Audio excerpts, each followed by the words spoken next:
Neat ಪರೀಕ್ಷೆಯಲ್ಲಿ ಪ್ರಶ್ನೆ ಪತ್ರಿಕೆ ಸೋರಿಕೆಯಾದಂಥ ವಿಚಾರ ಪ್ರತಿಭಟನೆ ಮಾಡ್ತಾ ಇರುವಂತಹ ಸಂದರ್ಭದಲ್ಲಿ ಪ್ರಚೋದನಕಾರಿಯಾಗಿ ಪೋಸ್ಟರ್ ಅನ್ನ ಹಿಡಿದುಕೊಂಡಂತ ಕೇಸ್ಗೆ ಸಂಬಂಧಪಟ್ಟ ಹಾಗೆ ಪ್ರಚೋದನಕಾರಿ ಪೋಸ್ಟರ್ ಹಿಡಿದಿದ್ದ ಮಹಿಳೆ ಮೇಲೆ ಎಫ್ಐಆರ್ ದಾಖಲಾಗಿದೆ. ಶುಕ್ರವಾರ ಫ್ರೀಡಂ ಪಾರ್ಕ್ನಲ್ಲಿ ಪ್ರತಿಭಟನೆ ವೇಳೆ ಪೋಸ್ಟರ್ ಅನ್ನ ಇಟ್ಕೊಂಡಿದ್ರು. ಉಮರ್ ಖಾಲಿದ್ ಶಾರ್ಜಿಲ್ ಇಮಾಮ್ ಪರವಾಗಿದ್ದ ಪೋಸ್ಟರ್ ಅದು. ಅಲ್ಲದೆ ಬೆಂಗಳೂರು ಪೊಲೀಸರ ಬಗ್ಗೆಯೂ ಕೂಡ ಅವಹೇಳನಕಾರಿಯಾಗಿ ಆ ಪೋಸ್ಟರ್ನಲ್ಲಿ ಬರಹ ಇತ್ತು. ನನ್ನ ಪೋಸ್ಟರ್ ನನ್ನ ರೂಲ್ಸ್.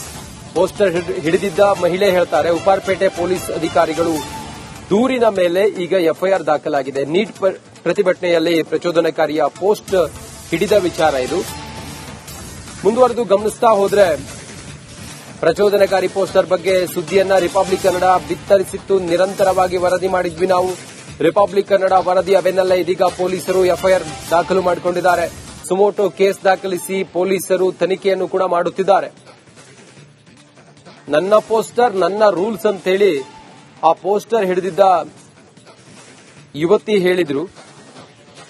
ಉಪ್ಪಾರಪೇಟೆ ಪೊಲೀಸರ ದೂರಿನ ಅನ್ವಯ ಎಫ್ಐಆರ್ ದಾಖಲಾಗಿದೆ. ಇಮಾಮ್ ಖಾಲಿದ್ ಶಾರ್ಜುಲ್ ಇಮಾಮ್ ಪರವಾಗಿದ್ದ ಪೋಸ್ಟರ್ ಅದು. ಬೆಂಗಳೂರು ಪೊಲೀಸರ ಬಗ್ಗೆಯೂ ಕೂಡ ಅವಹೇಳನಕಾರಿಯಾಗಿ ಅದರಲ್ಲಿ ಬರಹಗಳಿತ್ತು. ರಿಪಬ್ಲಿಕ್ ಕನ್ನಡ ನಿರಂತರವಾಗಿ ವರದಿ ಕೂಡ ಮಾಡಿತ್ತು. ಪ್ರತಿಭಟನೆ ಎಲ್ಲವೂ ಸರಿಯೇ, ಆದರೆ ಈ ಪೋಸ್ಟರ್ನಲ್ಲಿ ಇರುವಂತಹ ಅಕ್ಷರಗಳು ಏನನ್ನ ಸೂಚಿಸುತ್ತೆ ಅನ್ನೋದನ್ನ ರಿಪಬ್ಲಿಕ್ ಕನ್ನಡ ಪ್ರಶ್ನೆ ಮಾಡಿತ್ತು. ಹೀಗಾಗಿ ಪೊಲೀಸರು ಈಗ ಎಫ್ಐಆರ್ ದಾಖಲು ಮಾಡಿಕೊಂಡಿದ್ದಾರೆ. ಸುಮೋಟೋ ಕೇಸ್ ದಾಖಲಿಸಿ ಪೊಲೀಸರು ತನಿಖೆ ಮಾಡ್ತಾ ಇದ್ದಾರೆ.